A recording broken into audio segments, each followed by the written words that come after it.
dari Kejadian 2 ayat 8 dan Matius 24 ayat 27, pertanyaan saya tentang kedatangan Tuhan Yesus yang kedua kali. Cahaya kilat yang memancar itu datangnya dari sebelah timur. Apakah maksudnya dari Taman Eden? Terima kasih Pak Pendeta. Saya coba bacakan Pendeta. Kejadian 2 ayat 8. Saya coba bacakan Kejadian 2 ayat 8. Perikopnya adalah manusia dan Taman Eden. Selanjutnya Tuhan Allah membuat taman di Eden di sebelah timur.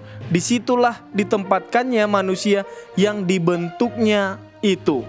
Dan ayat yang berikut adalah Matius 24 ayat 27. Saya juga coba bacakan Matius 24 ayat yang ke-27.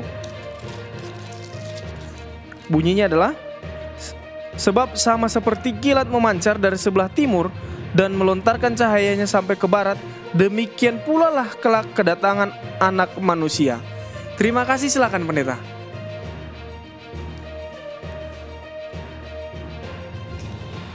Terima kasih. Selamat malam untuk dari Kiki yang menanyakan pertanyaan ini.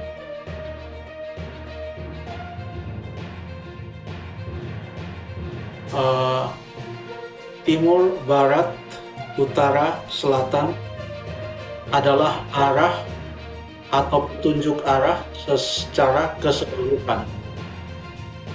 Contohnya, pada waktu Tuhan berkata kepada Abraham dalam Kejadian 13 ayat yang ke-14 sampai ayat yang ke-15. Coba saya baca ayat ini, Kejadian 13 ayat 14 sampai ayat yang ke-15.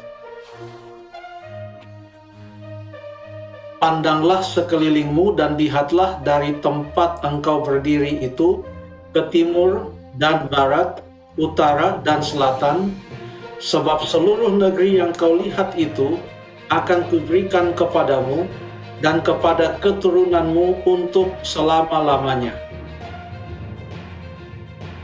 Jadi ini adalah janji Tuhan kepada Abraham, di mana ia akan melihat ke timur, barat, utara, selatan, dan semua yang dia lihat akan menjadi milik dari keturunannya untuk selama-lamanya. Inilah yang disebut dengan negeri perjanjian, tanah yang dijanjikan Tuhan kepada Abraham.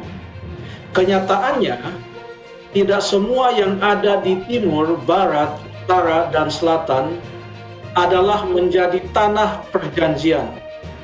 Itu hanya menunjukkan arah. Jadi dia lihat ke timur, dia lihat ke barat, dia lihat utara, dia lihat selatan. Tidak semua yang dia lihat menjadi tanah perjanjian karena sangat luas. Tetapi itu menunjukkan arah yang sifatnya menyeluruh. Selain menunjuk pada arah, itu juga menjadi lambang satu keseluruhan. Contohnya dalam Matius 8 ayat yang ke-11. Matius 8 ayat yang ke-11 yang berkata, Aku berkata kepadamu, banyak orang akan datang dari timur dan barat dan duduk makan bersama-sama dengan Abraham, Ishak dan Yakub di dalam kerajaan surga. Ayat ini hanya menyebutkan timur dan barat. Apakah tidak ada utara dan selatan? Apakah nanti yang duduk makan bersama-sama di dalam kerajaan sorga hanya mereka yang datang dari timur dan barat?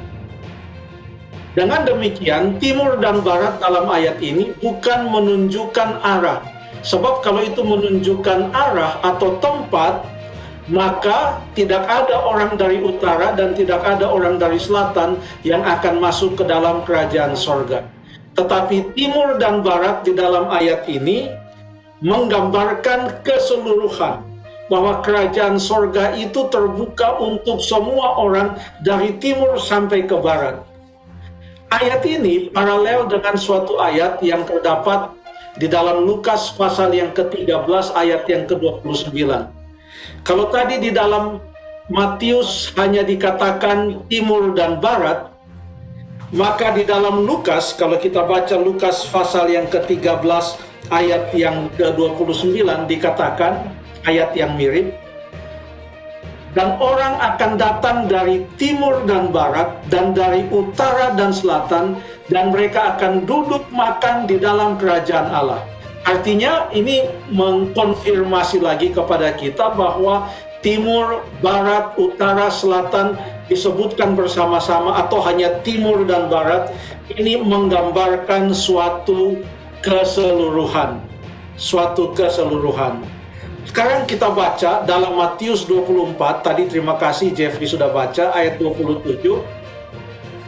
Sebab sama seperti kilat memancar dari sebelah timur dan melontarkan cahayanya sampai ke barat. Perhatikan, ini hanya menyebutkan timur sampai ke barat.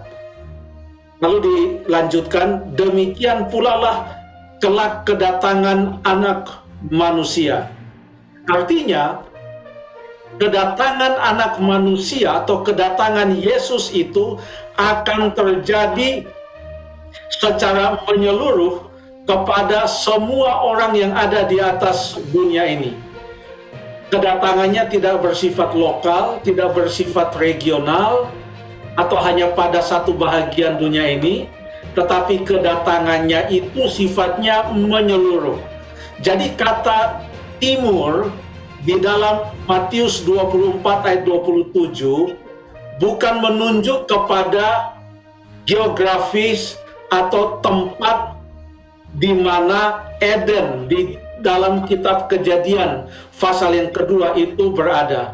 Jadi kedua ayat ini tidak bisa kita kaitkan karena memang konteksnya pun berbeda. Lagi pula timur disebutkan bersama-sama dengan barat di dalam Matius 27. Sementara di dalam Kejadian 2 ayat 8 hanya disebutkan saja timur, yang betul-betul menunjukkan kepada suatu letak geografis atau suatu tempat atau suatu arah tempat.